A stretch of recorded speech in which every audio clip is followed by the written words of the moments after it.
Este tiene tres formas de presentación histológica. Una es las llamadas alteraciones glomerulares mínimas, donde tenemos función anormal de los linfocitos T.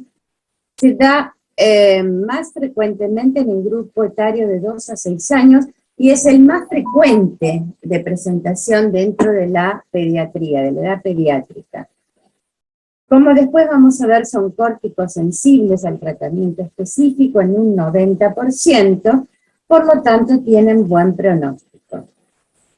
La segunda forma de presentación son las glomerulonefritis proliferativas mesangial difusa, donde aquí sí tenemos alteración de las células y del mesangio renal. Por lo tanto, como va a haber alteración a nivel glomerular, va a haber presencia de hematuria, son de muy pobre respuesta al tratamiento específico y generalmente evolucionan hacia la tercera forma de presentación histológica, que es la esclerosis focal segmentaria. Aquí sí existen depósitos de sustancia hialina en el mesangio renal, hay gran alteración a nivel glomerular profunda, por lo tanto vamos a tener gran alteración a nivel de todo lo que sería el funcionamiento renal, con alteración de los podocitos, hipertrofias, hay despegamientos, sinequias, y no responden al tratamiento específico. Y es, por lo tanto, la segunda causa después del síndrome urémico hemolítico que nos lleva a la insuficiencia renal. A ver, ¿qué entendemos por insuficiencia renal? Es una falla brusca de la función renal caracterizada por un descenso del filtrado glomerular y que trae como consecuencia acúmulo en sangre de los productos del metabolismo, o sea, de urea y de creatinina. También trastornos a nivel del equilibrio ácido-base y trastornos a nivel del medio interno hidroelectrolítico. Por lo tanto, las manifestaciones de una insuficiencia renal son la presencia de oliguria y en menor frecuencia, o cuando ya es muy grave, muy avanzada la insuficiencia renal, anuria. A ver, ¿tienen idea ustedes en pediatría cómo valoramos o podemos valorar la diuresis normal? ¿O cuál es la diuresis normal considerada en pediatría? ¿Alguno de ustedes sabe? ¿No? No. Bueno, en el lactante, que hace pipí a cada rato, que moja pañales de a chorritos, y es muy difícil calcularla, se considera diuresis normal a 1 mililitro por kilo por hora. Ya a partir de primera infancia, diuresis normal la consideramos a razón de 20 mililitros por kilo por día. Entonces, en el lactante, anuria es menor a 0,5 mililitros por kilo por hora. Y a partir de primera infancia es a partir de 10 mililitros por kilo por día. Esa es lo que consideramos diuresis normal en pediatría. Y a su vez, la insuficiencia renal la podemos dividir en prerrenal, en renal propiamente dicho y posrenal. La prerrenal es la que presenta disminución de la presión de filtrado glomerular. La posrenal es cuando hay fallas en la excreción por las vías excretoras. Y la renal propiamente dicha puede ser por la falla a nivel del parénquima renal, o sea, a nivel glomerular, a nivel de la microvasculatura, a nivel del sistema tubular o a nivel del intersticio renal. Entonces, ¿cuáles serían las causas posibles o las patologías que condicionan una insuficiencia de causa prerrenal? En primer lugar, cuando hay a nivel de la volemia un descenso del líquido extracelular. Eso se da en casos, por ejemplo, de hemorragias internas o externas, cuando hay pérdida de agua y electrolitos, por ejemplo, por vía gastrointestinal, vómitos, diarrea, o en caso de que haya un aumento de la volemia circulante, que sería el caso de la insuficiencia cardíaca, o también cuando hay pasaje de líquido en tercer espacio, que esto se da frecuentemente en la sepsis por gram negativos. La orina, ¿qué características tiene la insuficiencia renal aguda, pero de causa o de patología prerrenal? Bueno, son oligúricas, la densidad está elevada, y el sodio está bajo. ¿Por qué el sodio está bajo? Porque el sodio se reabsorbe a nivel tubular, y en este caso, en las insuficiencias de causa prerrenal, el sistema tubular está indemne. Y en este caso también el sedimento es normal. En la ira o en la insuficiencia de causa posrenal, son todas aquellas patologías que me determinan dificultad en la eliminación de la orina. Por ejemplo, litiasis de las vías urinarias, alteraciones a nivel de las válvulas uretrales, hipertrofia del cuello vesical, las fimosis verdaderas en los varones, también causas extrarrenales, como pueden ser tumores intraabdominales que compriman la vía urinaria excretora.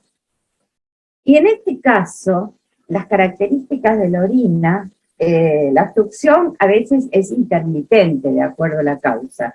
Por lo tanto, vamos a tener poliuria, orinas de baja densidad, y aquí sí el sodio está elevado.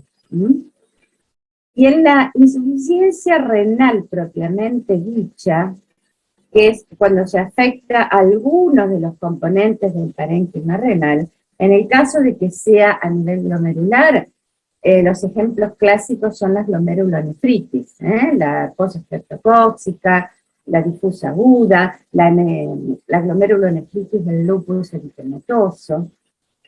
Si es a nivel de la microvasculatura, vamos a tener el ejemplo del síndrome urémico hemolítico, la vasculitis de Schollengenov, y si es a nivel tubular, de los túbulos renales, hay ejemplos de patologías como necrosis tubular, por toxinas endógenas o exógenas, mioglobinuria, es decir, son patologías mucho más raras y poco frecuentes, ¿no? Lisis tumorales, también puede ser intoxicación por metales pesados como plomo, mercurio.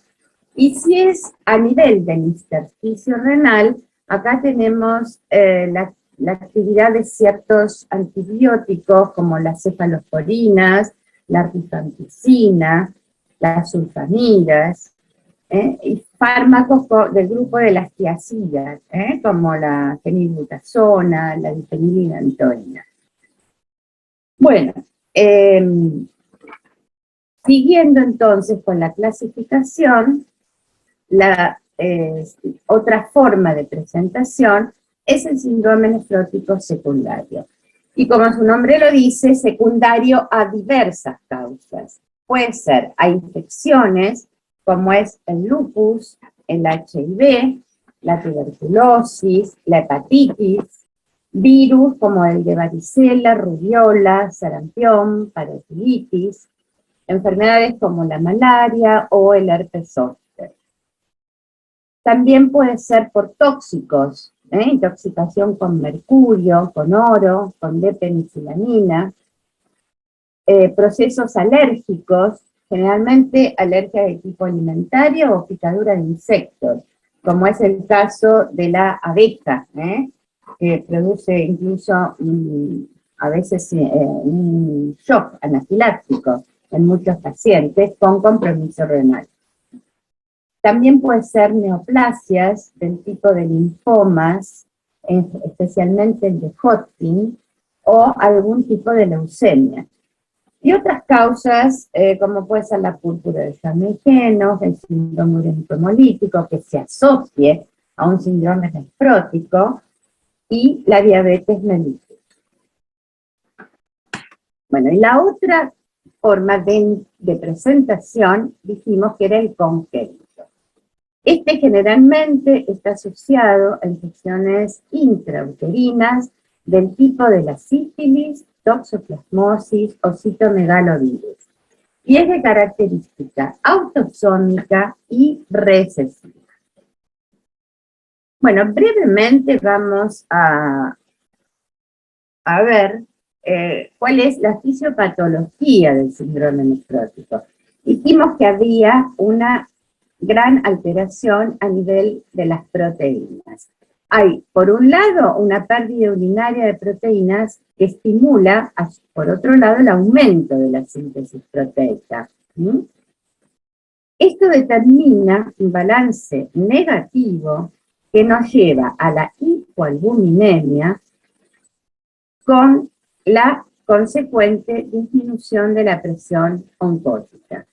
Por otro lado, también hay alteración a nivel del lipidograma, tenemos hiperlipidemia con lipiduria. Esta disminución de la presión oncótica nos lleva a una reducción de la volemia efectiva, lo que produce una activación del sistema renina-angiotensina con producción de aldosterona. A su vez, esta disminución de la presión oncótica con la respectiva hipovolemia nos lleva a la retención hidrosalina, que es la que determina la producción de los edemas, que es otra de las características del síndrome nefrótico. Estos edemas pueden ser desde localizados hasta generalizados. A ver, ¿y cuál es la característica? La característica de un edema de origen infeccioso, ¿cuál es? Un edema de origen infeccioso, ¿qué características tiene? ¿Es más un exudado? Sí, pero características. ¿Cuál es la característica específica de un edema de origen infeccioso? ¿Qué color tiene? ¿Qué color tiene? ¿Cómo es? Una erisipela, por ejemplo. ¿Más purulento? ¿Más qué? ¿Purulento? Es purulento porque es de origen infeccioso, pero... Rojo. Ahí está, es rojo y Brillante. Y caliente, ¿eh? Uno lo toca con el dorso de la mano y está caliente, ¿no? En cambio, el edema del síndrome nefrótico es todo lo contrario. Es blando, no es rojo y es frío. ¿Pálido, profesora? Claro, es cálido, es frío y es blando, de consistencia blanda. A diferencia, todo lo contrario del edema de origen infeccioso.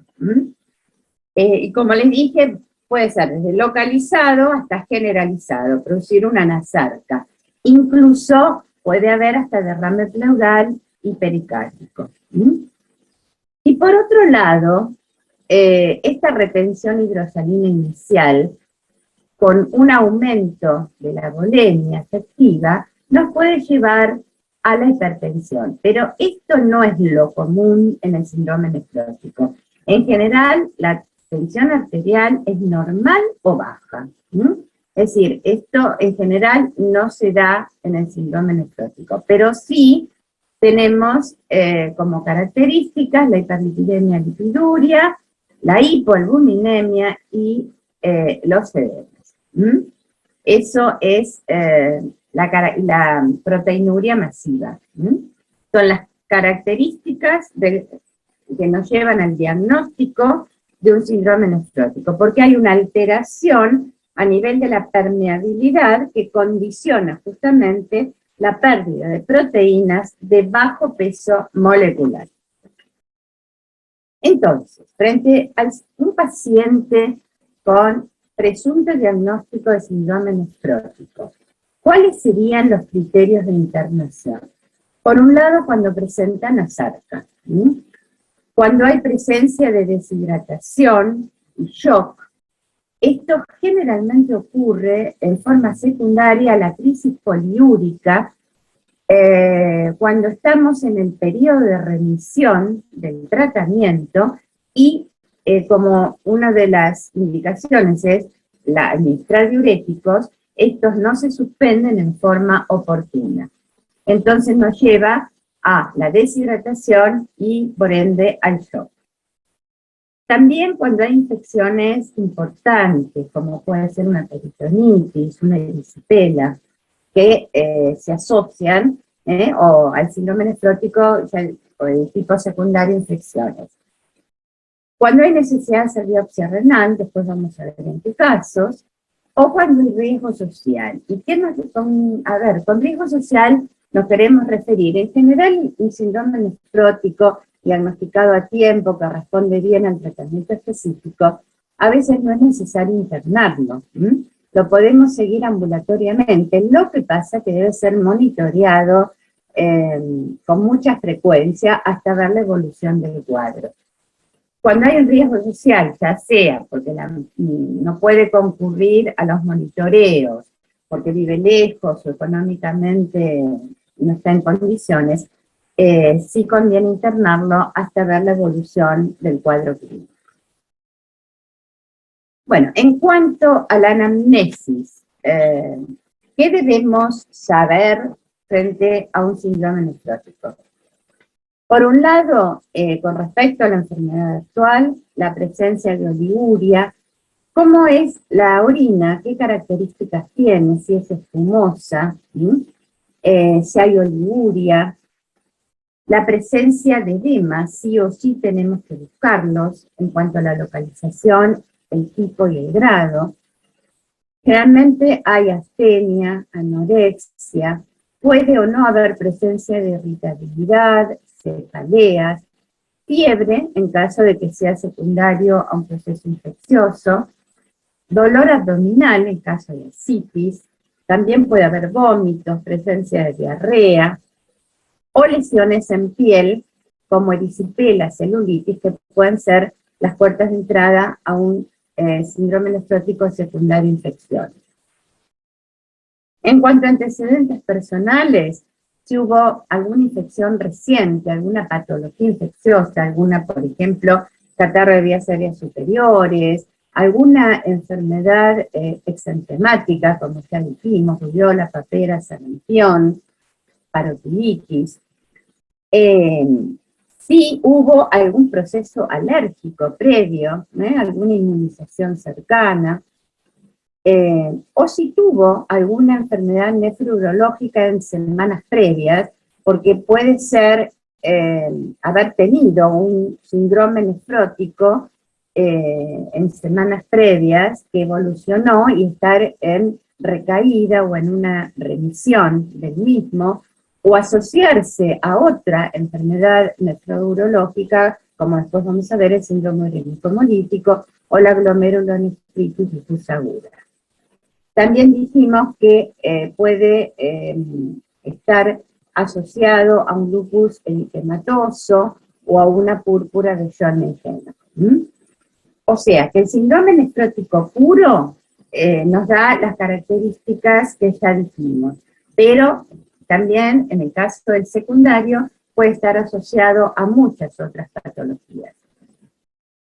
Bueno, frente entonces al paciente, en un examen físico, vamos a buscar peso y talla, por supuesto el peso, mejor si tenemos medidas previas, porque acá los edemas nos pueden aumentar el peso, la talla no tiene por qué modificarse, la superficie corporal, la presión arterial la tenemos que tomar, ya en raros casos tiene hipertensión, en general es presión normal o baja. Sí tenemos que buscar la presencia de edemas, edemas que pueden ser progresivos, localizados, focalizados o generalizados, y los debemos buscar también a nivel no solo del abdomen, sino también en región sacra, en escroto, en labios mayores, y nos puede también determinar derrames pleuropericárdicos, o sea, hidrotórax e hidropericardio. Hidrocele, también en el caso del varón. Las orinas, ya dijimos que hay presencia de oliguria.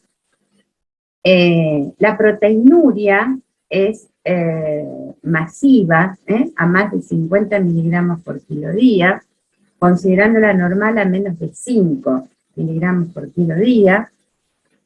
Debemos tomar frecuencia respiratoria y frecuencia cardíaca, buscar lesiones a nivel de piel, que, como puede ser la erisipela, estrías, celulitis, úlceras.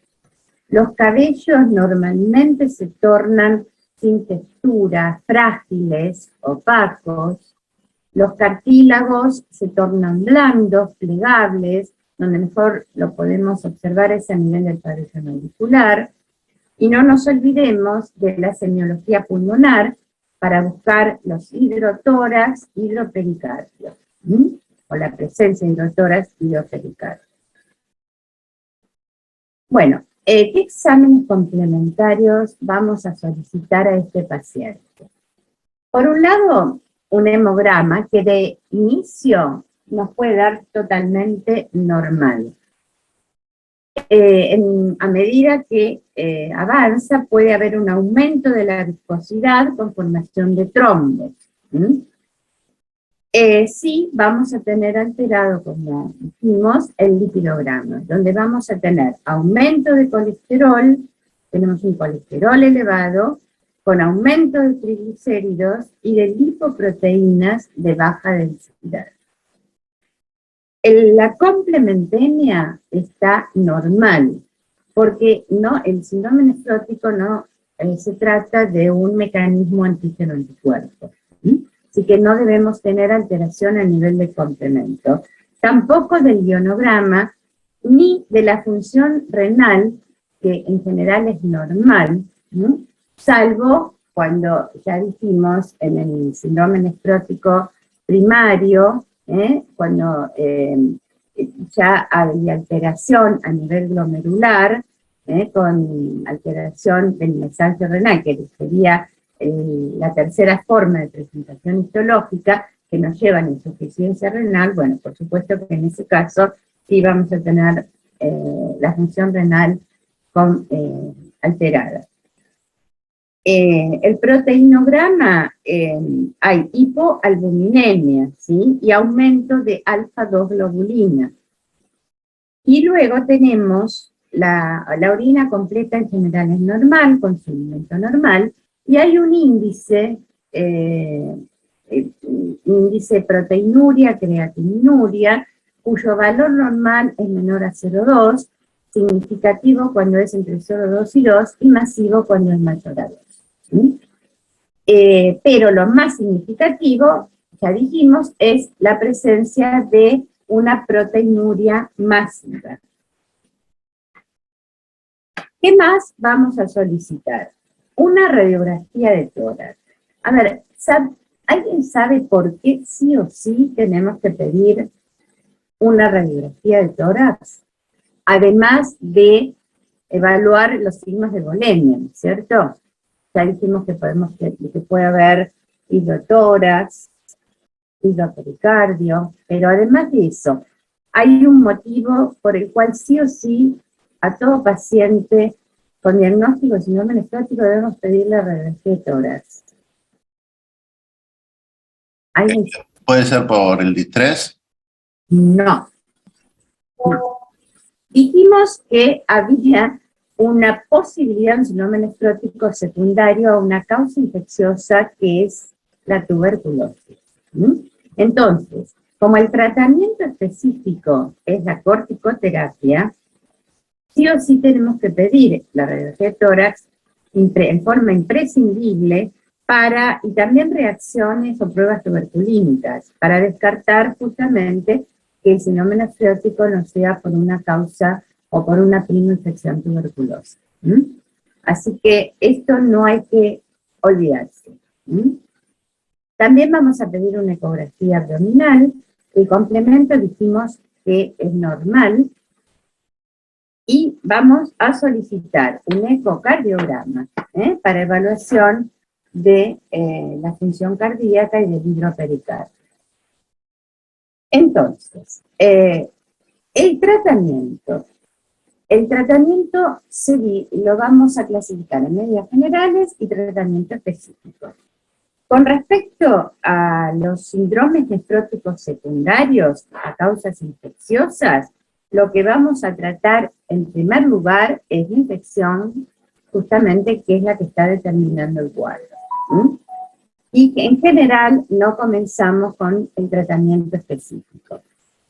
En cuanto a medidas generales, el paciente debe hacer reposo, un reposo absoluto en los primeros días. Le debemos administrar una dieta cuyas características va a ser seca, hiposódica, normoproteica y normocalórica.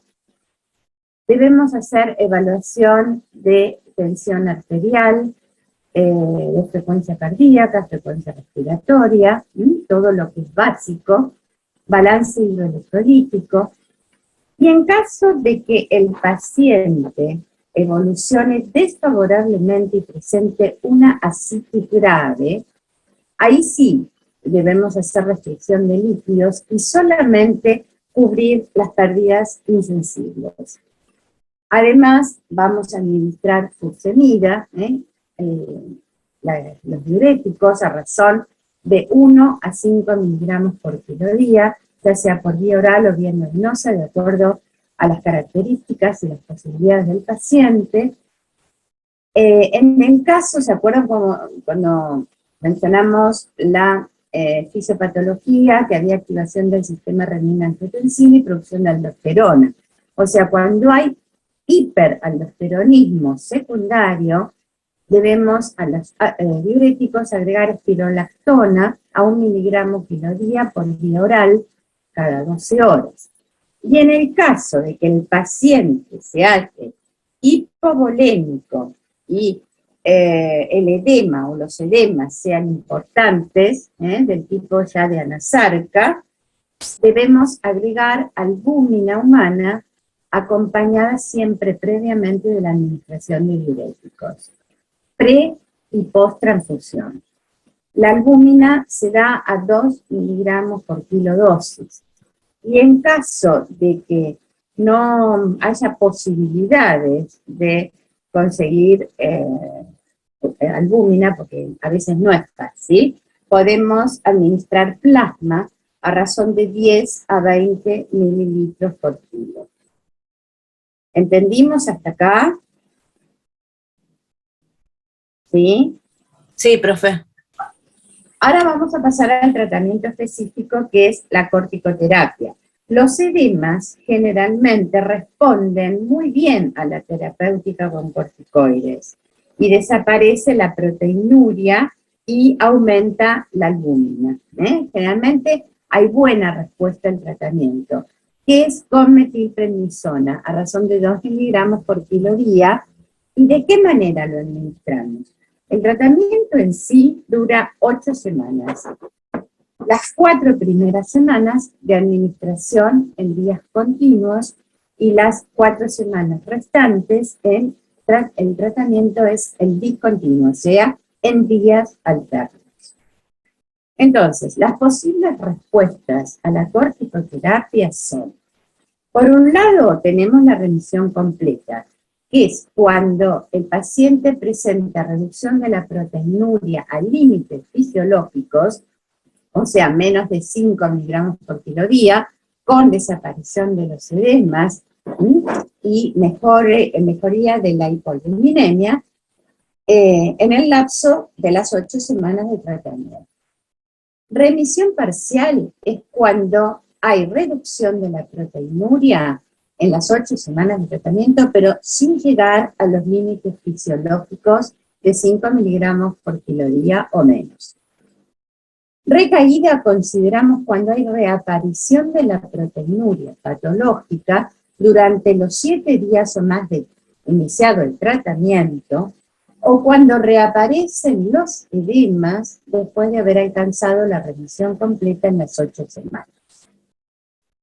Recaídas frecuentes es aquel paciente en el que se producen más de 3 episodios en un año o más de 2 en un lapso de 6 meses. Cuando las recaídas frecuentes muchas veces son cuando son corticoresistentes y no responden al tratamiento con corticoides, se pasa a administrar ciclofosfamidas. Consideramos el paciente córtico-sensible aquel que adquirió la remisión completa en las 8 semanas de tratamiento con corticoides. Consideramos paciente córtico-resistente cuando persiste la proteinuria patológica, pero al cabo de 2 series de 8 semanas cada una del tratamiento con corticoides. El paciente córtico-resistente ya hay que derivarlo al nefrólogo, generalmente para el inicio de inmunosupresión. Y corticodependencia es aquel paciente que recae con proteinuria en el transcurso del tratamiento con corticoides o dentro de los 14 días de haberla negativizado. Bueno, ¿hay alguna duda con respecto al tratamiento específico? ¿No? Como es un tratamiento corticoide bastante prolongado, generalmente se puede administrar en forma simultánea vitamina D, a razón de 3.000 unidades por día, justamente para evitar la osteopenia. Y acuérdense que la dieta es hiposódica, normocalórica y normoproteica.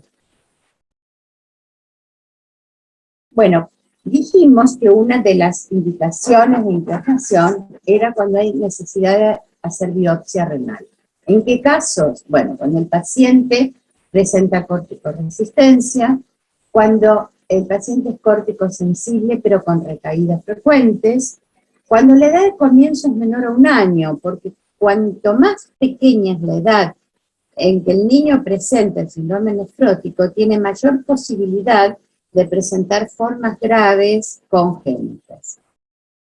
También cuando se asocia a hematuria macroscópica persistente, eso es generalmente cuando el síndrome nefrótico se asocia a cuadros de nefrosis o nefritis, donde vamos a encontrar entonces la hematuria persistente. Ahí sí va a haber presencia de hipertensión arterial con descenso del filtrado glomerular. También cuando hay alteración del complemento, sobre todo hipocomplementemia, porque ya dijimos que no debería existir alteración del mismo por no tratarse un fenómeno antígeno-anticuerpo. O cuando hay caída del filtrado glomerular que no sea por causa de hipovolemia o por presentar una insuficiencia renal aguda de causa incierta. Bueno, si no hay dudas, pasamos a hablar de otra patología, que sería el síndrome nefrítico. ¿Alguna duda entonces? ¿No? Bueno, pasamos a hablar del síndrome nefrítico. Es un conjunto de signos y síntomas que expresan específicamente afectación del glomérulo, o sea, vamos a tener aquí daño glomerular. Y se caracteriza entonces por una triada constituida por oliguria, hematuria, con presencia de cilindros hemáticos en el sedimento y glóbulos rojos dismórficos, y la presencia de hipertensión arterial. La etiología es posinfecciosa, es de origen infeccioso, ya sea por una infección en faringe o por una infección en piel.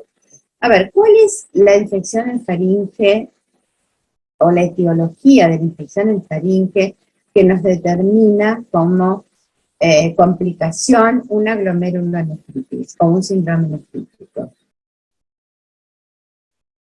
¿Cuál es la infección en faringe común, frecuente? En esta época, este año hubo un retraso en la presentación, porque estamos viéndola incluso en este momento. Generalmente es la etapa en que se presenta es en otoño-invierno. ¿Saben? ¿Faringitis bacteriana? Es claro, pero ¿por qué germen? Por estreptococo. Claro, el estreptococo beta hemolítico grupo A. Esa es la infección en faringe que me va a determinar como complicación una glomerulonefritis difusa aguda postinfecciosa. Como les dije, se da más en la etapa de otoño-invierno, en climas templados, en el grupo etario de 5 a 15 años. Difícilmente se da en niños pequeños y se dice que es más frecuente en el sexo masculino que en el femenino. A diferencia de la infección en piel, que generalmente también es de origen bacteriano, puede ser por el estafilococo, y se da en la etapa de verano, en climas cálidos, en la edad de los más pequeños, de 3 a 6 años, indistintamente en el sexo femenino como en el masculino. ¿Y por qué se da en verano? Esto es muy común cuando en verano las picaduras de mosquitos, sobre todo de insectos, los chicos se las rascan, sobre todo los chicos pequeñitos, y a través de esa lesión entra el germen, que es el que va a determinar la glomerulonefritis. Es decir, esto sería la etiología más común, ¿sí? Aunque también puede ser variada y, digamos, otros gérmenes determinarla, pero en general esta es la etiología que vamos a encontrar en la glomerulonefritis postinfecciosa. Aquí sí se produce una reacción antígeno-anticuerpo con localización a nivel glomerular, con depósito de inmunocomplejos circulantes. Entonces, como consecuencia de esto, se pone en marcha todo un mecanismo inflamatorio cuyo resultado es la proliferación del mesanquio renal y la obstrucción del capilar glomerular aferente, con el consiguiente entonces descenso del filtrado glomerular, con el daño glomerular que nos lleva a la presencia de hematuria, de cilindros hemáticos, de proteinuria y el aumento de la volemia, que nos puede llevar a su vez a la presencia de edemas, de la hipertensión arterial y como última etapa, y tal vez es el escalón más grave que nos puede llevar al óbito del paciente, la encefalopatía hipertensiva y el llamado pulmón nefrítico. Bueno, eso sería el mecanismo, la fisiopatología, digamos, de la glomerulonefritis. ¿Qué signos y síntomas entonces vamos a encontrar? Por un lado, ya dijimos la hematuria, por la alteración a nivel glomerular, la presencia de cilindros hemáticos y oliguria. También vamos a tener hipertensión arterial, la presencia de edemas, y nos puede todo esto llevar a la insuficiencia renal aguda, y como les dije, a la encefalopatía hipertensiva convulsivante y al pulmón nefrítico. La densidad en la orina está elevada, pero hay buena función tubular, a pesar de haber oliguria. Hay descenso, sí, del filtrado glomerular, porque ya dijimos que está afectado el glomérulo, y vamos a tener, por ende, el sodio bajo, porque, como dijimos anteriormente, el sodio se absorbe a nivel tubular y los túbulos están indemnes. También va a haber proteinuria, a menos de 1 gramo por litro, y en el sedimento vamos a encontrar cilindros hemáticos. Y, a ver, en sangre, ¿qué vamos a solicitar para el diagnóstico?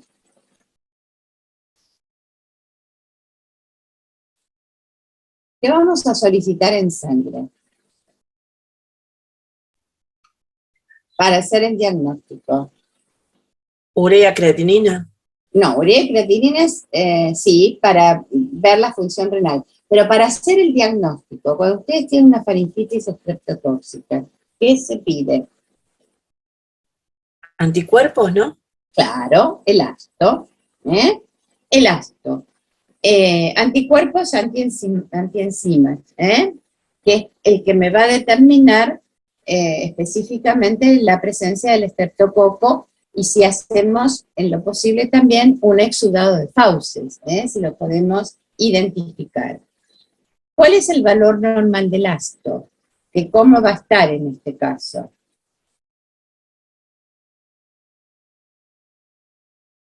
¿Saben cuál es el valor del ácido? ¿No?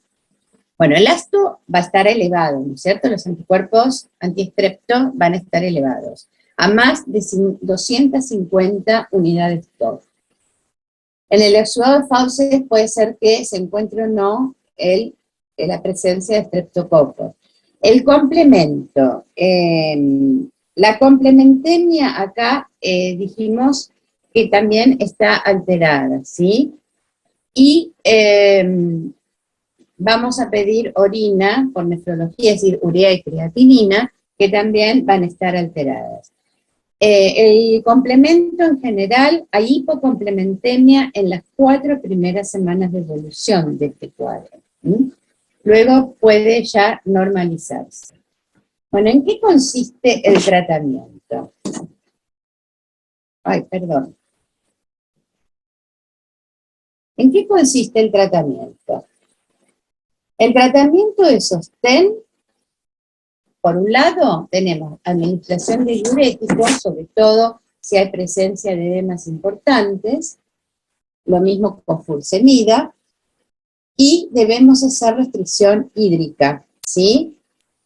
Sobre todo en los primeros días hacemos, únicamente cubrimos pérdidas insensibles. ¿Y cuál es el tratamiento específico? Si dijimos que la etiología es bacteriana. Antibiótico. Bien, ¿y cuál? ¿Cuál es el de primera elección? ¿Puede ser amoxiclavulánico? En general ese no es el de primera elección. En general el de primera elección es la fenoximetilpenicilina, que si bien amoxiclavulánico es una amoxicilina, es una penicilina sintética, pero en general el que damos en primera línea es la fenoximetilpenicilina. ¿A qué dosis? ¿Saben ustedes a qué dosis se utiliza en pediatría? Es lo mismo que en una faringitis estreptocóxica.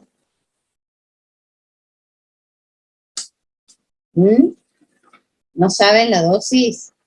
50.000 a 100.000 unidades por kilo día.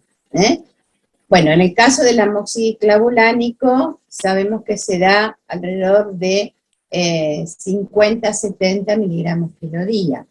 Y si fuera alérgico, la mamá nos dice, una vez le dieron penicilina y se brotó, tuvo una reacción alérgica importante.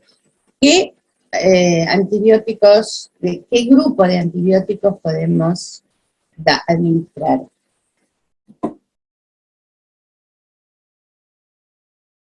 ¿No saben? ¿Cefalosporina? No. ¿Macrólidos? Macrólidos. No sé quién lo dijo, macrólidos. Cefalosporinas, no. Macrólidos. ¿Y saben cuáles son y las dosis? Si no, se las digo. Una es la eritromicina, que se da a razón de 50 miligramos por kilo día. Otra puede ser claritromicina, a razón de 15 miligramos kilo día, cada 12 horas. Y otra es la citromicina, a 10 miligramos kilo día, que se puede dar como única dosis cada 24 horas. El tratamiento tiene que durar 10 días, salvo con la citromicina, que es hasta 5 días. O sea, ese sería el esquema, digamos, regular por orden, ¿sí? Y también no nos olvidemos que tenemos que pedir una radiografía de tórax. ¿Para qué? Para evaluar la silueta cardíaca y el pulmón nefrítico, que como dijimos pueden ser consecuencias del síndrome nefrótico, del síndrome nefrítico. Ay, pasó acá. Bueno, ¿cuáles serían las posibles complicaciones de un paciente con síndrome nefrítico? Que presente una proteinuria asociada, que presente una hipertensión persistente o una hematuria macroscópica persistente. ¿Y con quién debemos hacer diagnósticos diferenciales? Por un lado, con la nefritis lúpica, del lupus eritematoso. Este predomina en mujeres adolescentes, se asocia generalmente a poliartritis y presenta el exantema en alas de mariposa típico del lupus. Además, tiene presencia de células lúpicas con factores antinúcleo, anti-ADN y anti-ARN.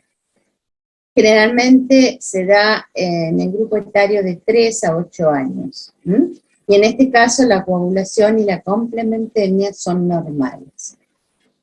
También debemos hacer diagnóstico diferencial con la nefritis de la púrpura no trombocitopénica, y acá vamos a tener presencia de púrpura en glúteos y miembros inferiores, puede tener cólicos abdominales, también artralgias o poliartralgias, que sería el ejemplo de la púrpura de John-Neiheimer.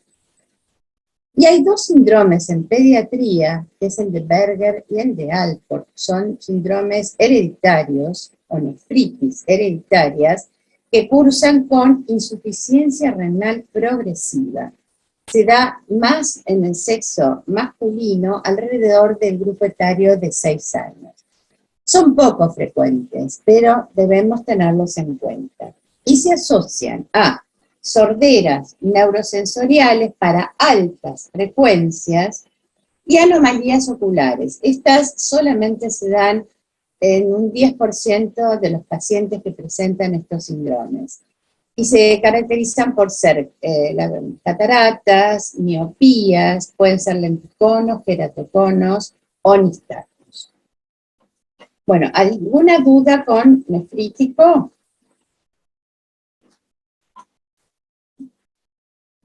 Vamos a hablar de otro de las patologías en pediatría, que es el síndrome urémico hemolítico.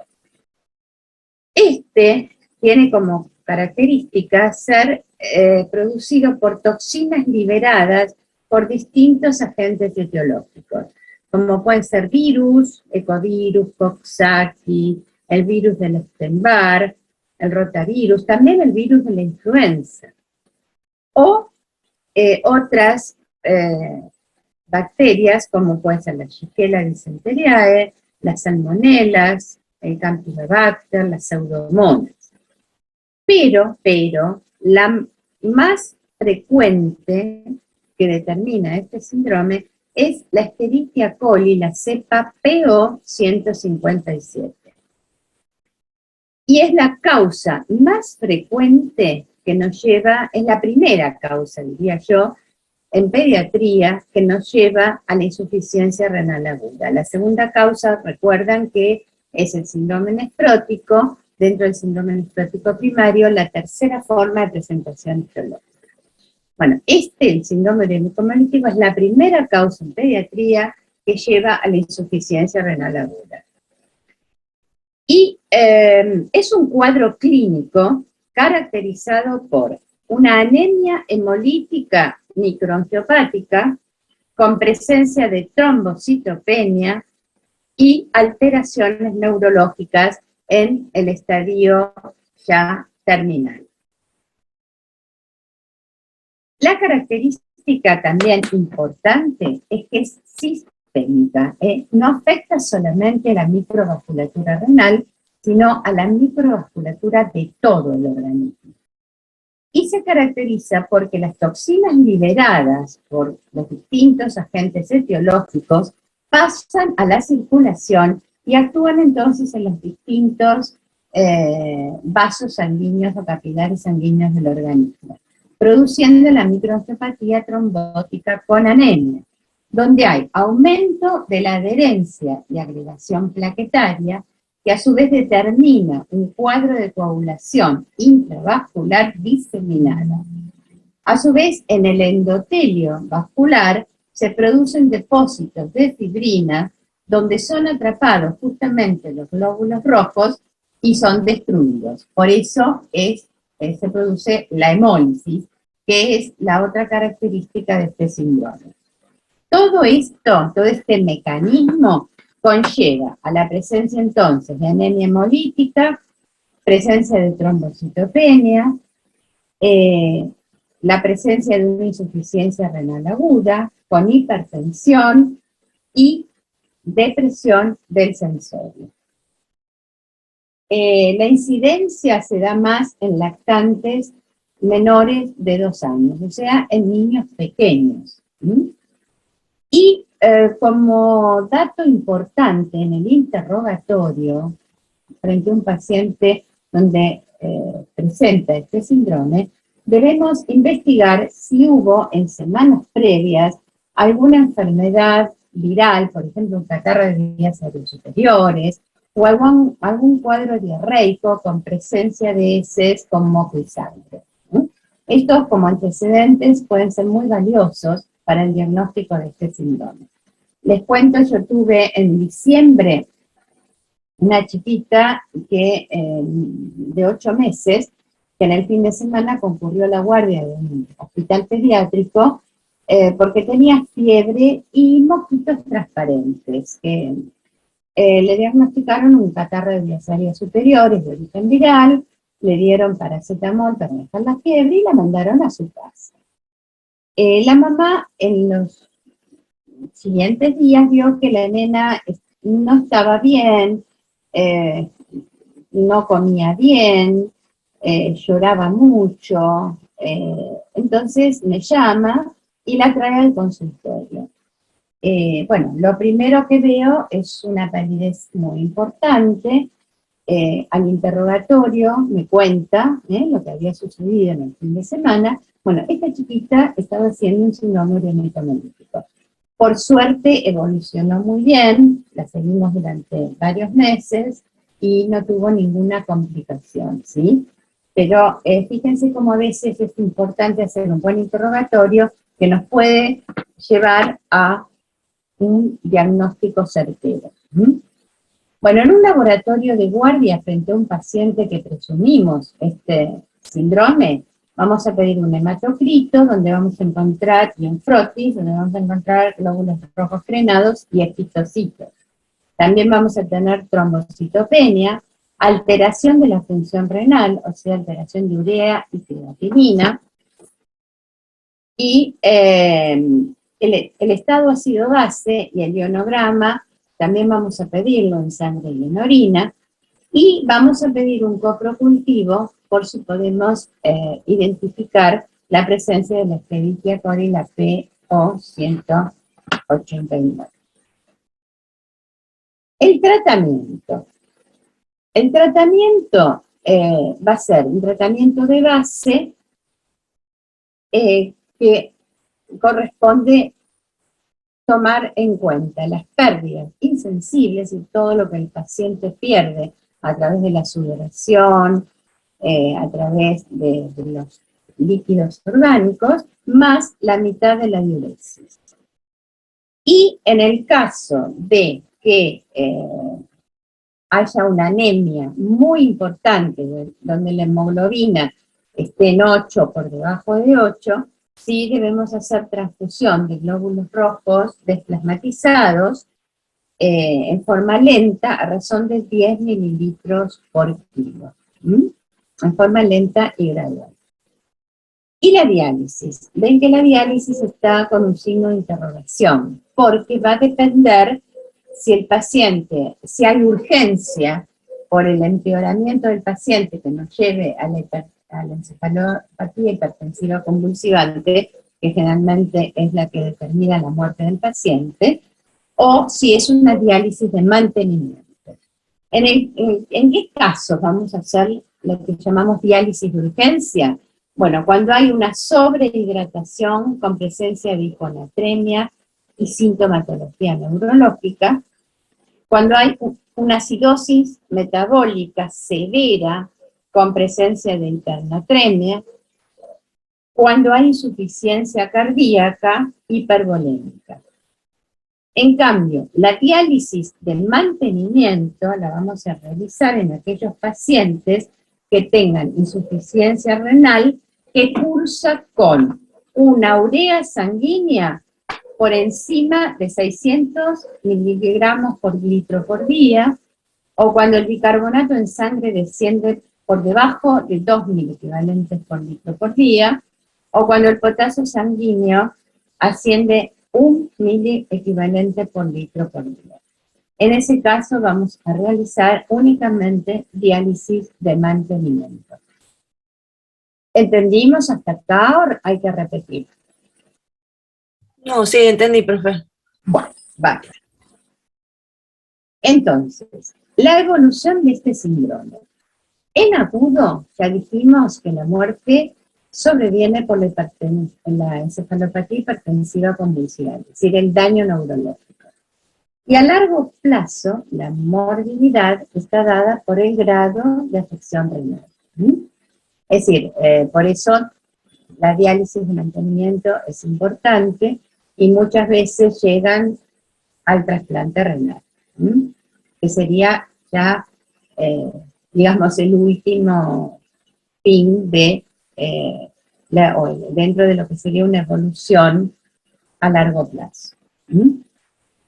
Bueno, entonces vamos a pasar ahora a hablar de la afección renal más frecuente en pediatría, que es la infección urinaria.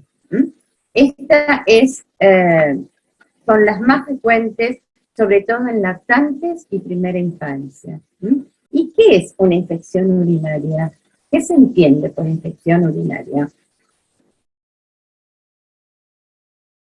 ¿Qué es? En cualquier ser humano, ¿qué es una infección urinaria? Microorganismos en la orina. Perfecto, muy bien. Es el crecimiento de microorganismos en la orina, o la presencia de microorganismos en la orina. Y la vamos a dividir en alta y baja. La pielonefritis aguda o infección urinaria alta tiene afectación del parénquima renal y se da más frecuentemente en lactantes y primera infancia. La infección urinaria baja es la cistitis y está limitada a vejiga y a vías urinarias excretoras. Y después tenemos la llamada bacteriuria asintomática, que esto me está ocurriendo justamente con una pacientita en este momento, donde en un screening se le pide una orina, en el sedimento aparecen alteraciones celulares. Al pedirle el urocultivo, la niña está totalmente asintomática, eso significa no tiene fiebre, come bien, no tiene ninguna alteración al orinar, pero en el urocultivo hay crecimiento de bacterias, y el sedimento es normal. O sea, no hay clínica de infección urinaria. La epidemiología, ¿cuál es? Es decir, son, ya les dije, las más frecuentes en la infancia. Y hasta los 3 meses se da con mayor frecuencia en sexo masculino. Y en los mayores de 3 meses en el sexo femenino. Y en general, en todo lo que sería la edad pediátrica, es un 1% en varones contra un 3% en las niñas. O sea que es mucho más frecuente en el sexo femenino. ¿Y cuáles son los signos y los síntomas que se presentan según la edad del paciente, porque aquí sí vamos a tener diferencias con respecto a la edad. En el neonato y en el niño menor de 2 meses, a veces los signos y los síntomas son generales e inespecíficos. O sea, puede haber una dificultad simplemente en la alimentación, esa mamá que viene y dice, le cuesta prenderse al pecho, me cuesta despertarlo, come de a ratitos, se cansa, lo que redunda, por supuesto, en el estancamiento del peso y en el descenso de la curva de crecimiento. También puede ser simplemente la presencia de vómitos, ese lactantito que viene y la mamá dice, termina de comer y al rato vomita todo lo que comió. No es regurgitación, es vómito, vómito importante, sin fiebre, sin otros síntomas que lo acompañen. Puede ser también la presencia simplemente de diarrea. También tener hiper o hipotermia. La hipotermia sobre todo se da en el neonato. En el niño pequeño se puede dar hipotermia más que hipertermia. Pueden estar irritables y ser un único síntoma. Esa mamá que nos dice, llora constantemente, lo pongo a la teta y no se calma, lo amaco y no se calma, hago todo lo posible y no se calma. Es un llanto permanente. Y también la ictericia, pero prolongada. Ustedes saben que hay una ictericia fisiológica dentro de las primeras 2 semanas. Cuando esta ictericia persiste en un valor que ya no corresponde a la edad del paciente, es decir, más allá de los 20 días o del mes del recién nacido, también nos puede hacer un signo precoz de presencia de una infección del tracto urinario. Ya en el niño de 2 meses a 2 años, las manifestaciones pueden ser otras. Aquí sí, ya vamos a tener presencia de fiebre.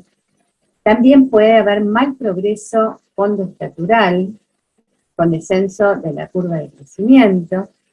El niño generalmente moja mucho los pañales y a cada rato. Acuérdense de la diuresis normal en pediatría. La mamá dice que constantemente está casi cambiando el pañal.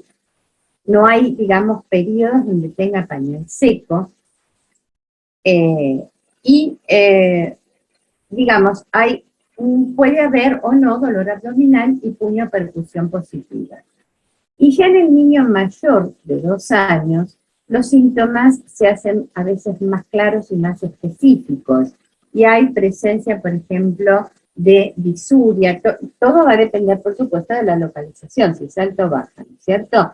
Si es baja va a haber disuria, polaquiuria, ardor miccional, necesidad de micciones imperiosas, es decir, el niño que no aguanta mucho tiempo sin ir al baño y hace poquita cantidad. Y si es alta va a haber dolor abdominal y puño percusión positiva y generalmente se acompañan de fiebre.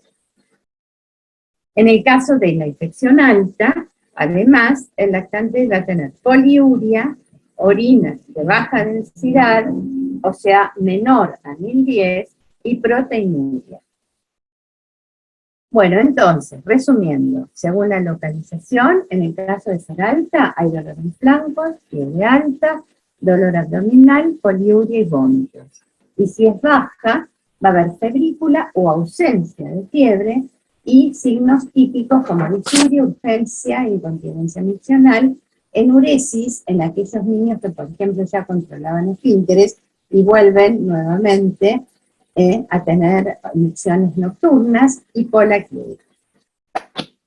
Entonces, en un examen físico, ¿qué vamos a buscar en el paciente? Por supuesto, peso y talla. Ya dijimos que, de acuerdo al grupo etario que presente infección urinaria, vamos a tener estancamiento o descenso del peso, por mala alimentación. La talla en general no se altera. Bueno, esto está en relación con el estado nutricional, Podemos hacer palpación de vejiga, sobre todo si la infección es baja. Examen perineal. ¿Por qué el examen perineal es importante? Porque el niño puede presentar una dermatitis del pañal erosiva, o infecciones en la zona, si tiene una fimosis importante, en el caso del varón, o hipospadias, alguna malformación, que puedan ser la causa de una infección del tracto urinario de vía ascendente. Sí es importante tomar la tensión arterial, sobre todo si la infección es alta, y por supuesto puño-percusión, lo mismo en el caso de las pielonefritis. ¿Cuáles serían los criterios de internación?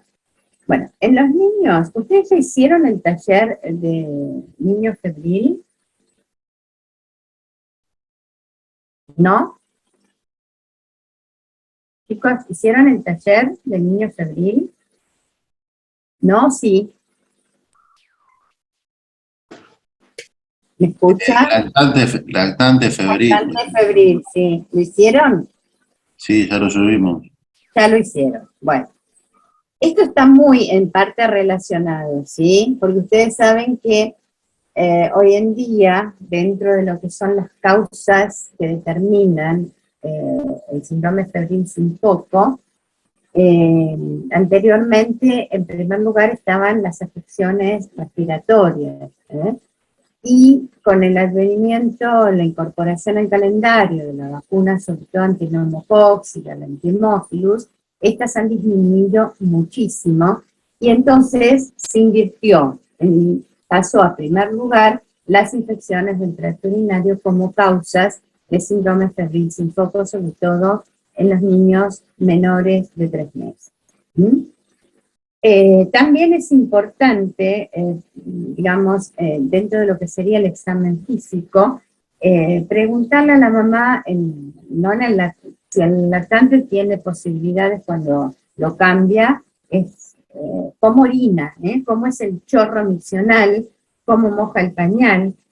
Por ejemplo, en el caso del varón, el chorro normal es único y grueso, y moja generalmente la mesa o la persona el examinador o la mamá que lo está cambiando, ¿cierto? Es convexo, digamos. Muchas veces cuando es entrecortado, ese chorrito en el caso del varón es entrecortado, en el caso de la niña también, nos puede hablar o nos puede hacer pensar en una obstrucción de la vía urinaria, y cuando en el varón, por ejemplo, se hincha la cabecita del pene y sale gota a gota, también nos puede hablar de una obstrucción baja. En el caso de la niña, cuando el chorro está dividido, por ejemplo, y es un chorro fino, nos puede hablar de fusión de labios menores. O sea, sería importante también hacer la semiología o preguntarle a la mamá sobre la semiología del chorro miccional. Bueno, con respecto entonces a los criterios de internación, los menores de 3 meses siempre hay un riesgo de que tengan un 30% de bacteriemia oculta. El neonato se interna siempre, no hay ninguna duda. ¿Por qué? Porque el neonato puede tener una infección del tracto urinario, ya sea por gérmenes que provienen de la etapa perinatal, como puede ser la Listeria monocitogénesis, el estreptococo hemolítico, como también por gérmenes de los niños mayores, como puede ser la Neisseria meningitidis, el Haemophilus influenzae o el estreptococo pneumoniae. Y todo eso nos puede producir una bacteriemia oculta con una focalización grave. Así que el neonato siempre se interna. Y el niño menor de 3 meses, sobre todo el que está entre 1 y 3 meses, lo vamos a internar de acuerdo al estado general del niño y a las posibilidades de que concurra al monitoreo cuando nosotros se lo pedimos, ya sea para evaluación de los estudios complementarios o para el seguimiento de la evolución del paciente. En el niño ya mayor de 3 meses a 2 años, se van a internar únicamente aquellos que presenten compromiso del estado general. O sea, vómitos, una deshidratación grave o de causa social, por lo que dijimos, que no puedan acudir a los monitoreos. Sí vamos a internar siempre todo niño inmunosuprimido y los neutropénicos. Y también aquellos que presenten una infección del tracto urinario únicamente por gérmenes sensibles a la antibiótico terapia parenteral, como es el caso de las pseudomonas. Bueno, entonces, frente a un paciente con infección del tracto urinario, ¿cuáles serían los estudios que debemos solicitar? Por un lado, una orina completa, ¿sí? Que la vamos a pedir con la técnica de Hulo. ¿Cuál es la técnica de Hulo? ¿En qué consiste? ¿Alguien sabe? ¿Cómo Es una técnica estéril, es para... Sí, se, perfecto. se toma una muestra de orina. Sí, perfecto. ¿De qué manera? Estéril, a través se debe limpiar periné con iodopovidona o un antiséptico. Sí. Se descarta el primer chorro y el segundo se toma como muestra. Bien, bien.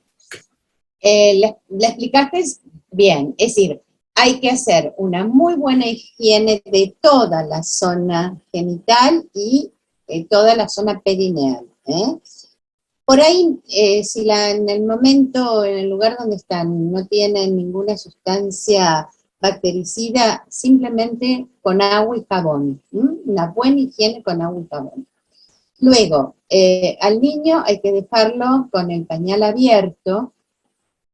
Hay que tratar de administrarle líquidos para forzar la diuresis. Y cuando orina, se desecha el primero y el último chorro de la micción y se toma el chorro medio. Es la técnica del chorro medio, así se llama. Y se hace en un frasco estéril que no se abre hasta el momento de tomar la muestra. Y en lo posible la muestra debe ser enviada en forma inmediata al laboratorio. En caso que no se pueda realizar, debe guardarse en heladera alrededor de 4 grados centígrados, hasta llevarla, por supuesto, al laboratorio, lo antes posible. Bueno, esa muestra sirve tanto para la orina completa con el sedimento y para investigar el urocultivo.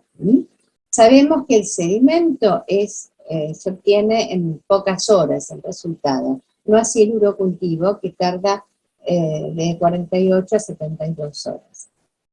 Entonces, dentro de lo que sería un sedimento urinario normal, la densidad está entre 1015 y 1020, el pH entre 5 y 5,5, cuando es mayor a 6 ya nos puede estar hablando de la presencia de Proteus mirabilis en la orina.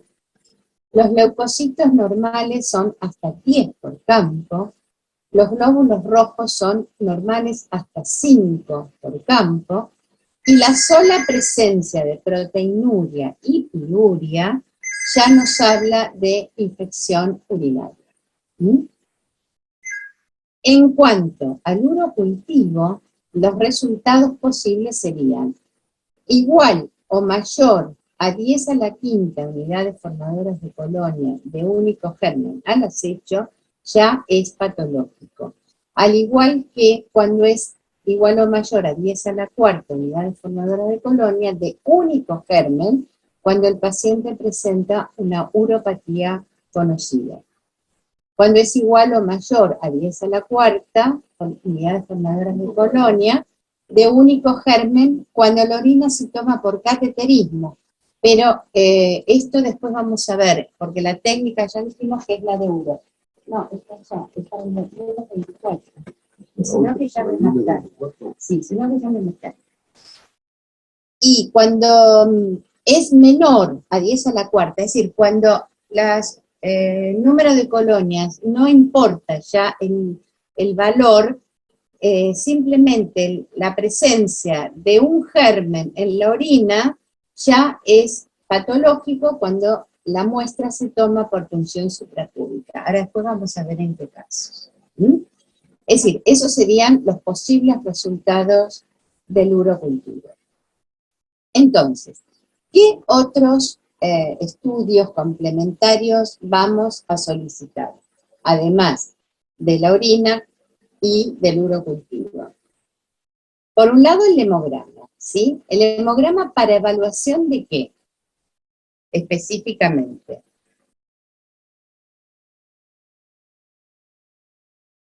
¿Qué vamos a buscar en un hemograma? Elevación de los glóbulos blancos y una infección. O sea, la leucocitosis. Anemia es realmente no se da, es muy raro, pero sí la leucocitosis. ¿Y cómo sabemos cuál es, si tiene o no leucocitosis? ¿Cuál es el valor normal de leucocitos en sangre?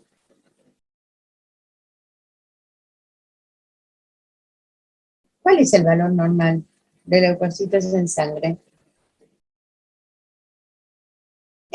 Para saber si hay leucocitosis o no.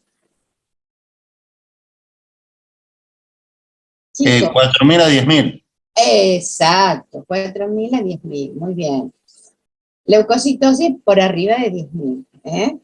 Bueno, también vamos a pedir urea y creatinina, por si hay alteración a nivel, sobre todo si es una pielonefritis, alta, una infección urinaria alta con alteración a nivel del parénquima renal. En general no hay alteración de urea y creatinina. También vamos a pedir reactantes de fase aguda. Y dentro de estos tenemos la eritrosedimentación, que es la menos específica y la menos sensible. ¿Saben cuál es el valor normal del eritro? ¿Cuál es? ¿No? ¿O sí? Bueno, hasta no quieren arriesgar, no saben, hasta 30 en la primera hora es normal. Pero lo ideal es pedir otros reactantes que son más específicos y más sensibles. Uno es la PCR. ¿Saben el valor normal de la PCR? No. Hasta 5 miligramos por decilitro, y según algunos autores, Pullian, por ejemplo, hasta 7 lo consideran normal. Es mucho más específica que la eritro, y lo que pasa es que no sube en las primeras horas de la infección. Es decir, tarda unas horas en subir en sangre, los valores en sangre, y permanece estable casi durante una semana.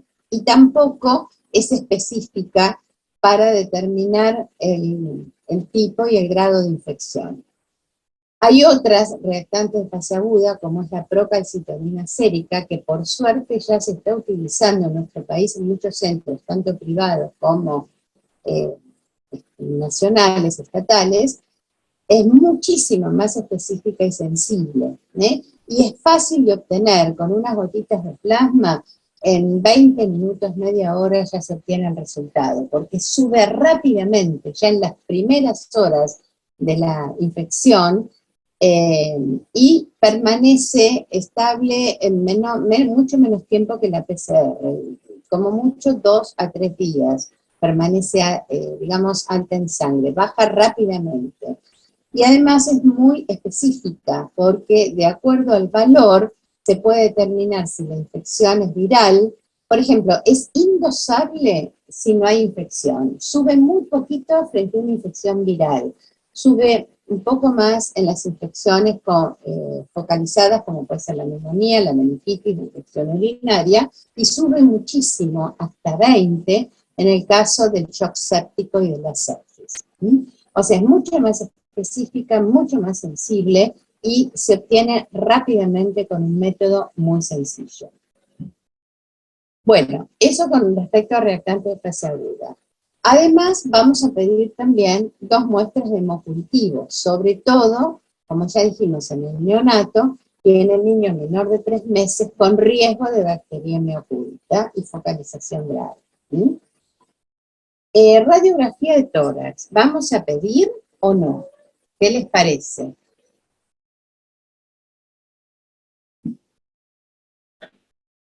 ¿Pedimos una radiografía de tórax?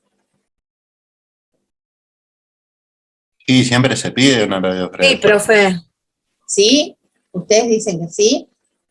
Yo les digo que no, no la pedimos.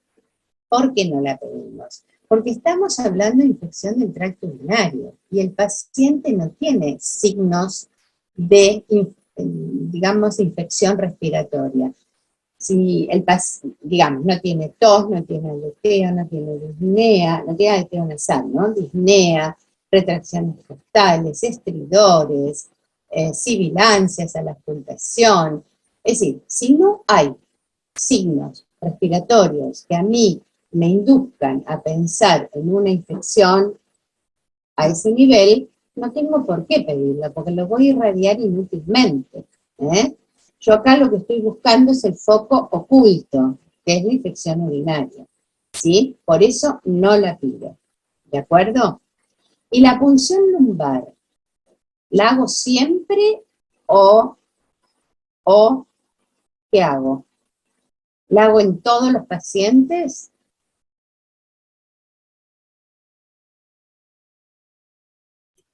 Y la punción lumbar, lo que pasa es que tendría que tener alguna semiología por el estilo. Neurológica, muy bien. Lógico. Pasa lo mismo un poco que con la radiografía de tórax.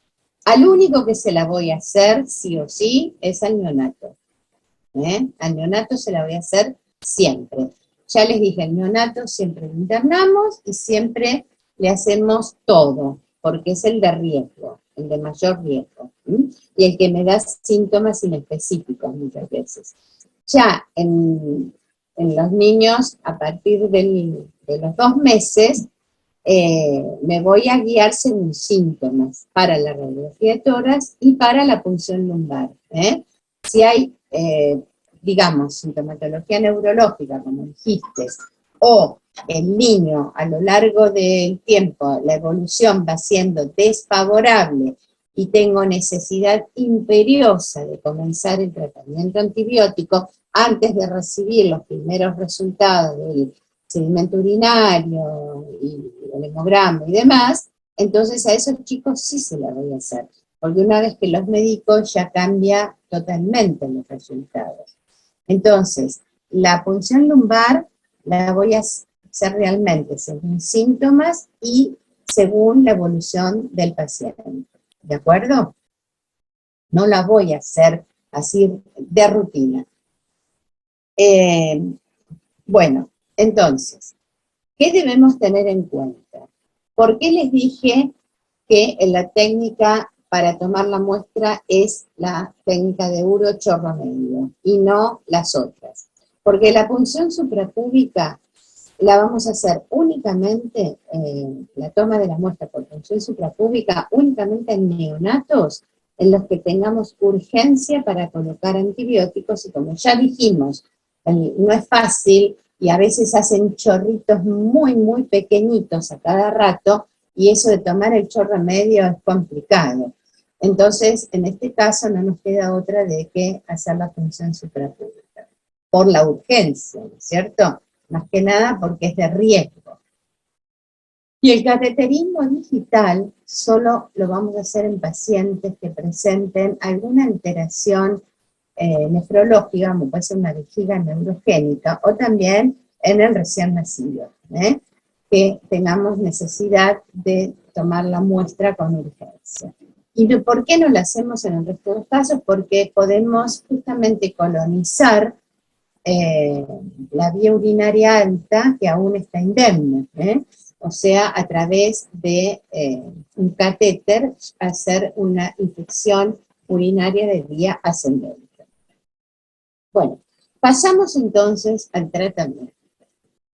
Los menores de un mes, o sea, el neonato, que ya dijimos que hereda los gérmenes de la etapa perinatal, de la etapa postnatal, esos niños que tienen alto riesgo de bacteriemia y de focalización grave, esos debemos cubrirlos en toda la amplia gama de gérmenes, por eso vamos a administrar ampicilina a 300 miligramos kilo día, asociados a gentamicina, 5 miligramos kilo día.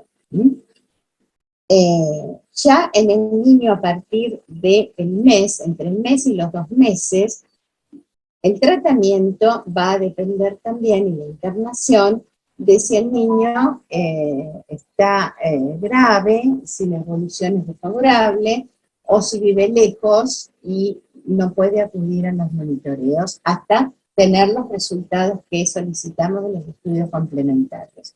Entonces a este niño lo vamos a medicar con ceftriaxona a 100 miligramos kilo día, asociado también a ampicilina, 300 miligramos kilo día, porque no se olviden que estos chicos todavía no recibieron las primeras dosis de las inmunizaciones. Para hemófilos, para Neisseria meningitis y para el extracto neumonial, que recién se dan al segundo mes de vida. Por eso también hay que tener mucho cuidado en este grupo etario. Ya a partir de los 2 meses, hasta los 3 meses, podemos dar solamente ceftriaxona, 80-100 miligramos kilo día, y de 3 a 6 meses podemos dar cefalotina, es decir, ya un antibiótico cefalosporínico, ¿sí? Cefalotina a 100 miligramos kilo día, o cefalexina de 50 a 100 miligramos kilo día. Y lo mismo, estos niños, de ser posible, van a ser tratados en forma ambulatoria. Bueno, ¿alguna duda con respecto al tratamiento? ¿No? Por eso les había preguntado si habían hecho el taller del lactante febril, porque esto está muy relacionado con un lactante febril sin foco, ¿sí? ¿De acuerdo? ¿Me escuchan? Sí, sí, la escuchamos, doctora, Sí, y profe. estamos en base a este, A este a, esquema, a este esquema, sí. claro, claro, es así. Por eso les decía que hoy en día, cuando recibimos un niño con fiebre y no encontramos foco, lo primero que vamos a pensar es en buscar el foco oculto, que es la infección urinaria, frente a un lactante febril donde no le encontramos ningún foco, y este sería el llamado foco oculto. Bueno, ¿cómo seguimos a un paciente que tuvo su primera infección urinaria? Algo que me olvidé de comentarles, y es importante, el 95% de las infecciones del tracto urinario, en general, están dadas por bacterias gram negativas. Y dentro de estas, la Escherichia coli es la que se lleva el 85%. Luego, en muchísimo menor porcentaje, la Klebsiella alrededor de un 3%, el Proteus lo mismo, un 3%, las Pseudomonas mucho menos, hasta un 2%, y el Enterobacter un 1%. Es decir, que la Escherichia coli es la principal causante etiológica de las infecciones del tracto urinario. Y dentro de las gram positivas, el enterococo un 2%, el estáfilo coagulasa negativo un 1,5% y un 1% el estafilococo. O sea, que el 95% es por Escherichia coli, que es la productora de las infecciones del tracto urinario. Ay, perdón. Fui a acá. Bueno, entonces, ¿cómo es el seguimiento de una infección de tracto urinario? En las pielonefritis, por empezar, que son las infecciones del tracto urinario alto, el tratamiento antibiótico debe durar alrededor de 15 días. Y en los lactantes y primera infancia, en los más pequeños, si es una pielonefritis, es hasta 20 días. En cambio, en las infecciones del tracto urinario bajo, o sea, la famosa cistitis, el tratamiento debe durar 10 días. Y con respecto al seguimiento, vamos a pedir, además, una ecografía renal y vesical, preferentemente dentro de la segunda semana del tratamiento. ¿Y para qué piensan que vamos a pedir una ecografía? ¿Para el diagnóstico de qué? ¿Qué vamos a diagnosticar con la ecografía? Y por ahí un tumor, descartar un tumor, no sé, una poliquistosis. O sea, una poliquistosis, muy bien, ese es uno de los diagnósticos. O sea, en general son malformaciones renales o tumores renales, ¿sí? Pero el tumor renal difícilmente me va a traer infección urinaria, pero sí una poliquistosis, por ejemplo, una anormalidad en las vías excretoras urinarias, por ejemplo, una colgadura de uréter, un riñón en herradura, una ptosis renal. Un quiste seroso, por ejemplo, también puede ser, un quiste mucoso. Exacto. Una ectopía renal, o a la inversa, o sea, una ectopía renal que sería un riñón único, o a la inversa. Yo les cuento, porque realmente ha sido un único caso en mi vida, no sé cuántos más puede haber. Yo una vez recibo una paciente de 5 años con dolor abdominal recurrente. Esa era la causa de la consulta. Ya había pasado por varios centros, y donde les habían dicho desde parasitosis, que era nervioso, que era para llamar la atención, bueno, lo que se les ocurra. A nadie se le ocurrió pedir, yo después de hacer el interrogatorio y hablar y demás, a nadie se le había ocurrido pedir nunca una ecografía abdominal y renal y una orina, porque ella ya me había traído hemogramas, parasitológicos, todo negativo, todo bien. La orina normal, pero en la ecografía, oh sorpresa, aparece 2 imágenes hiperecoicas en vejiga, que entre paréntesis el ecografista me puso pólipos, como que le llamó la atención, y 4 riñones y 4 uréteres, todos funcionantes. Entonces, esta chiquita la consulto, sí, realmente con el especialista, con el nefrólogo, porque me llamó la atención, ¿no es cierto?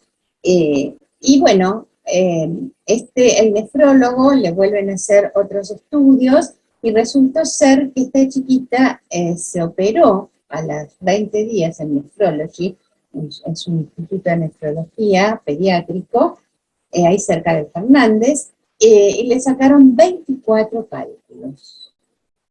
Que yo después todavía la cargaba y digo, te vas a hacer un collarcito.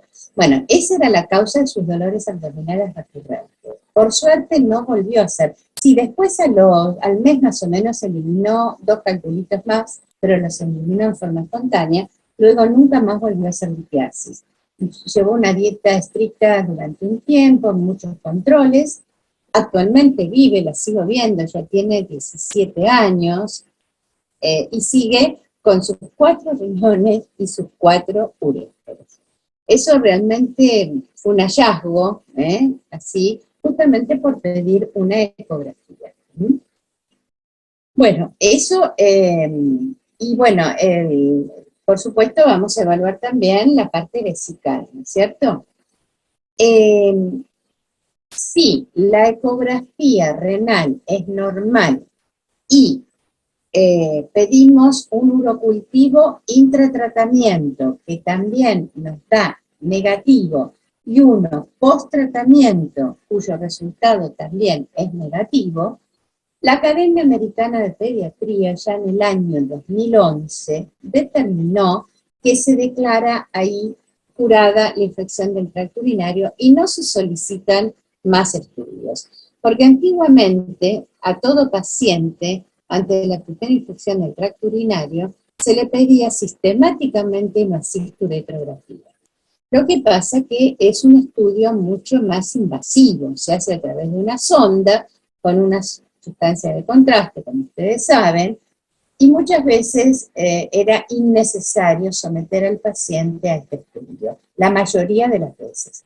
Entonces, si la ecografía renal y los urocultivos, intratratamiento, posttratamiento, y uno tercero que se solicita alrededor de entre los 30 y 60 días posttratamiento, son normales, no hace falta seguir realizando otros estudios.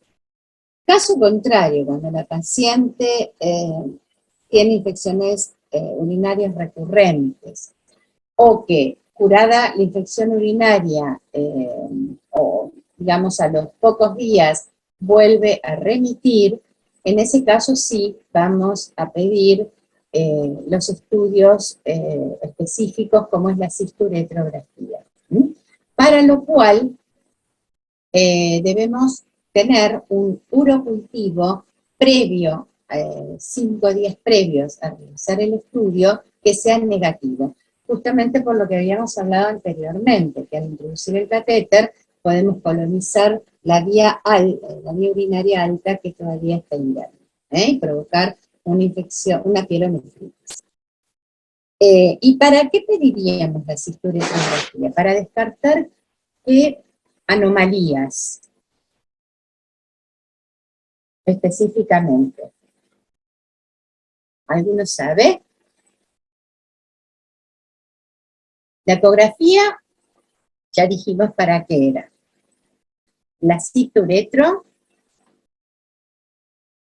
no sabe. ¿La cisturetro no es más en pacientes adultos? No, también en chicos. Sí, en chicos también se pide.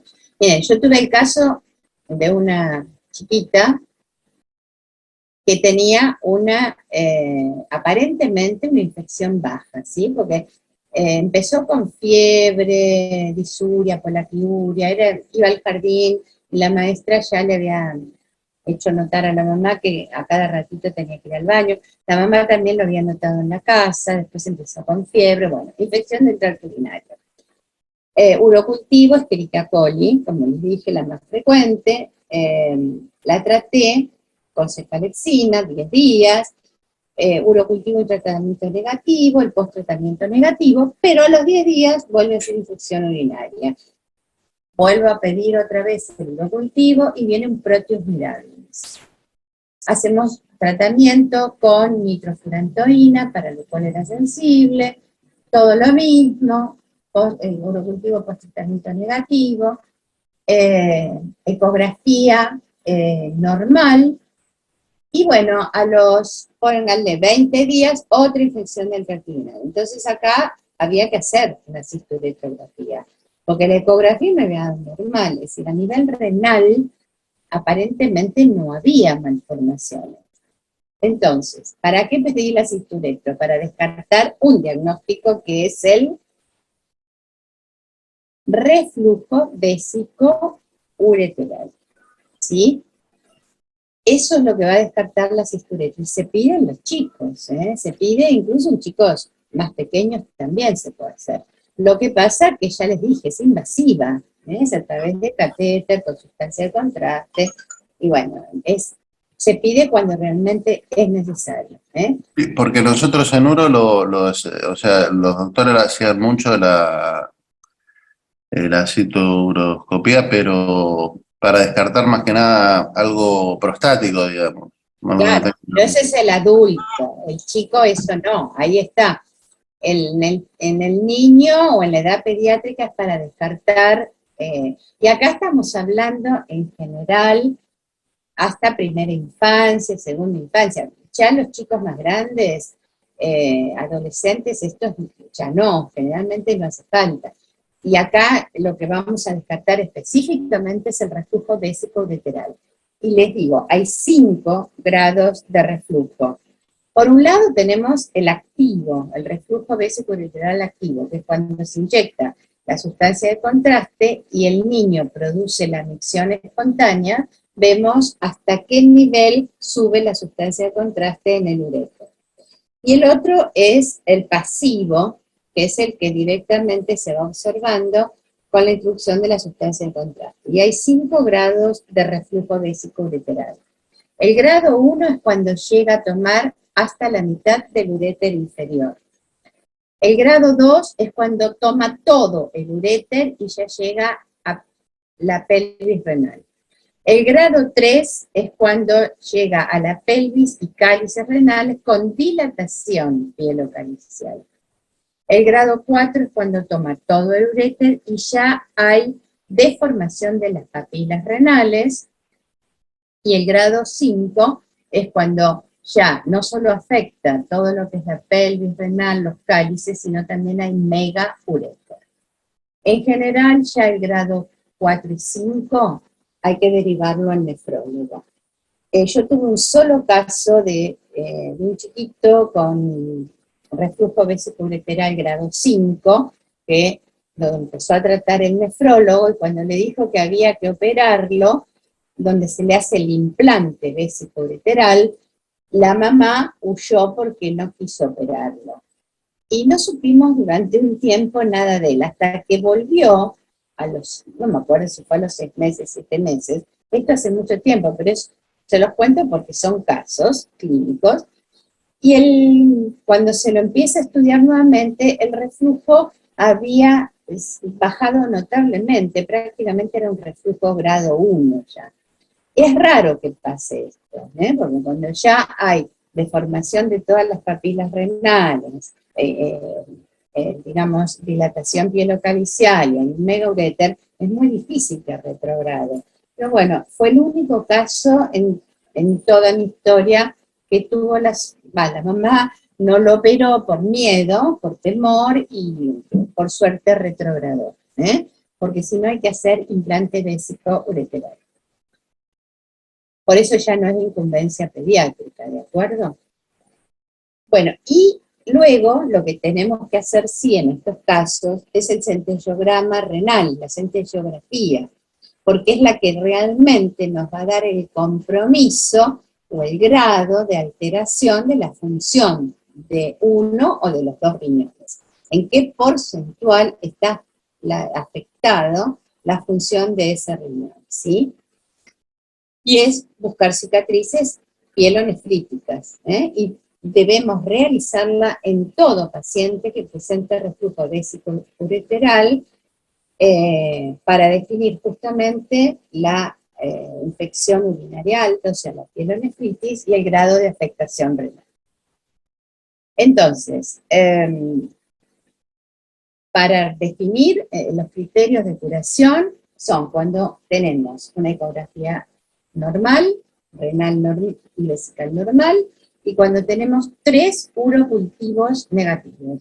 El intratratamiento, el que solicitamos a las 48, 72 horas post-tratamiento, y el que se solicita entre los 30 y 60 días post-tratamiento. Bueno, ¿alguna duda hasta acá? Ay, nos fuimos para... No, profe. Vamos, sí, ya vamos despacito llegando al final. Bueno, ¿qué pasa con la quimioprofilaxis? Porque esta pacientita que les conté, que hizo infecciones urinarias recurrentes, para poder hacer la cisturetrografía, que les comenté también, tiene que tener un urocultivo previo al estudio negativo. A veces es difícil porque van haciendo sucesivas infecciones en el tracto urinario y no llegamos nunca a hacer el estudio. Entonces, en estos pacientes no nos queda otra que hacer quimioprofilaxis. Entonces la vamos a hacer en toda infección del tracto urinario hasta que podamos realizar la cistoretrografía miccional. También en todo paciente en el que tanto la ecografía como la cisturetro haya demostrado una uropatía hasta que ésta se resuelva, caso de los reflujos, por ejemplo, o de las citopadias, o de fimosis en los varones.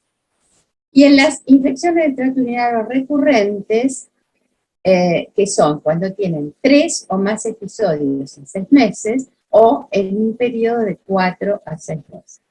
¿Y con qué hacemos la quinoprofilaxis? Con trimetroprima sulfamethoxazol a razón de 2 miligramos por kilo día, con nitrofurantoína a razón de 1 o 2 miligramos por kilo día, o con cefalexina pero a mitad de dosis a 25 miligramos por kilo día. Esta chiquita que les comenté que tengo actualmente con la bacteriuria asintomática, que había hecho su primera infección urinaria por Escherichia coli, la había tratado con cefalexina. En este segundo urocultivo que le pedí, vino otro germen, que es una Proteus mirabilis sensible a nitrofurantoína. Así que ahora la estamos tratando con nitrofurantoína. Por eso digo, es muy importante el solicitar los estudios, en el caso de esta chiquita, porque es asintomática, simplemente es una bacteriuria asintomática, que es un hallazgo a través de los estudios de orina, y si uno puede esperar el resultado mejor porque damos el antibiótico apropiado al germen en cuestión.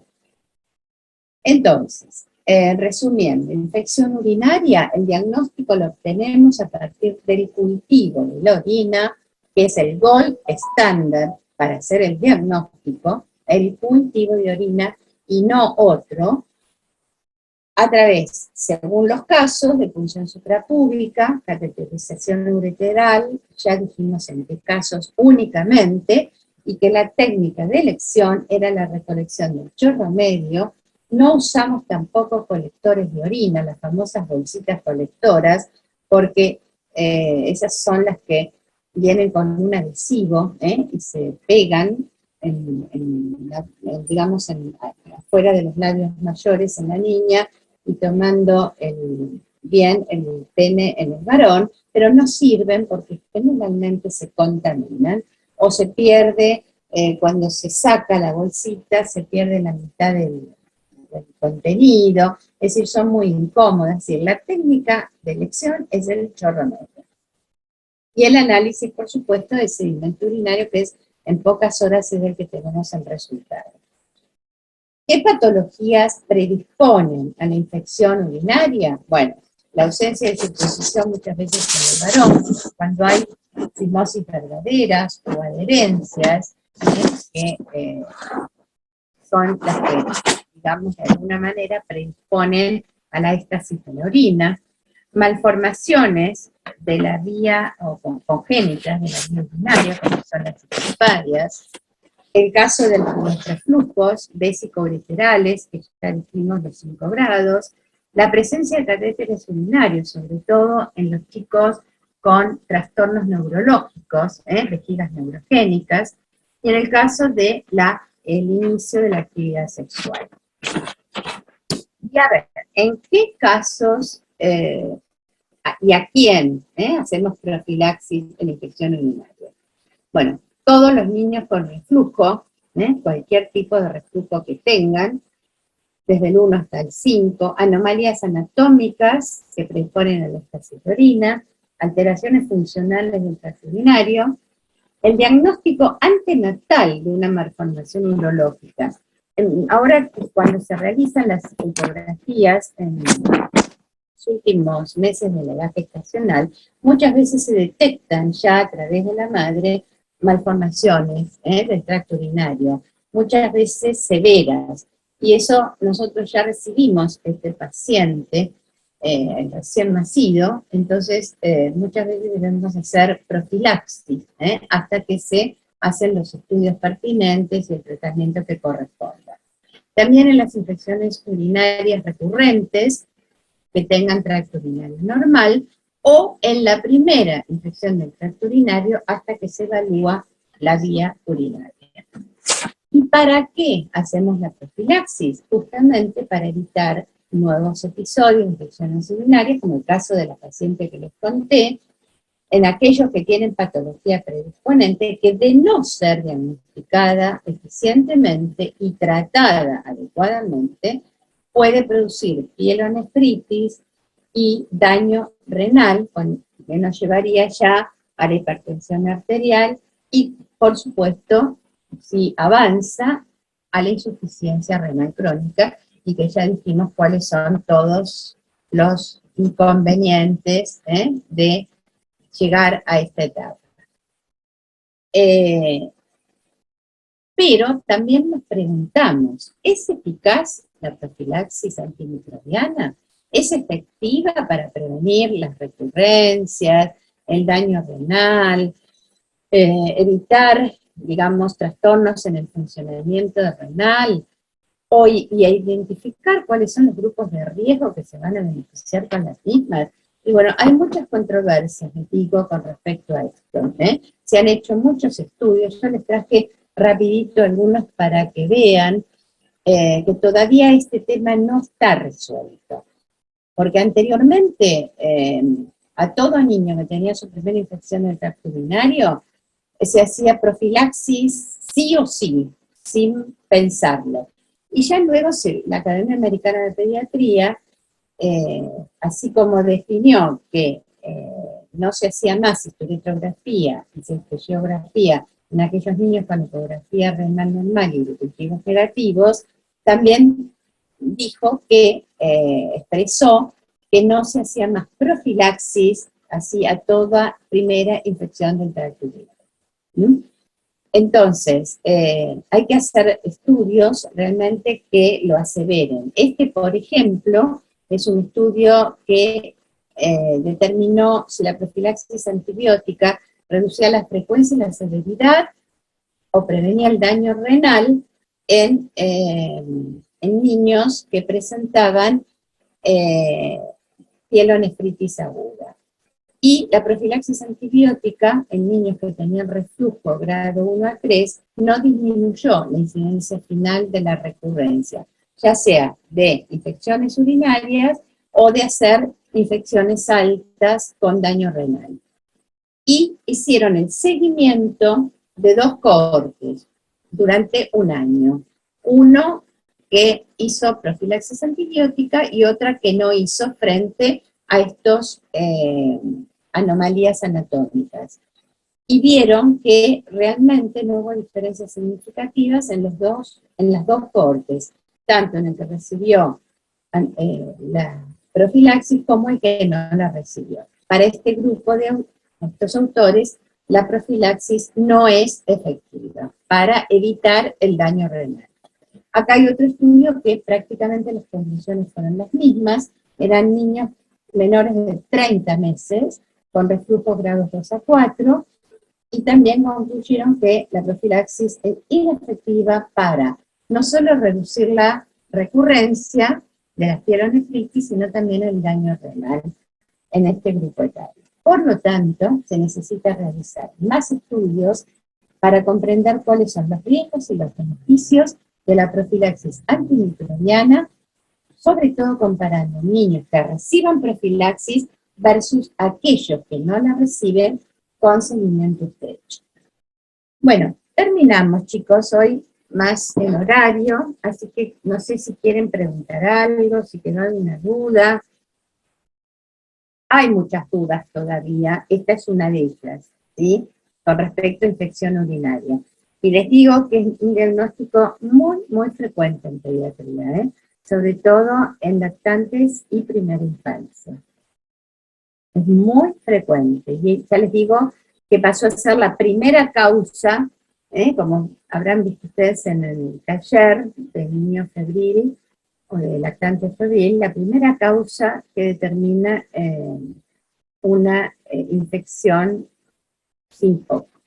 Así que hay que buscarlo siempre, este foco oculto.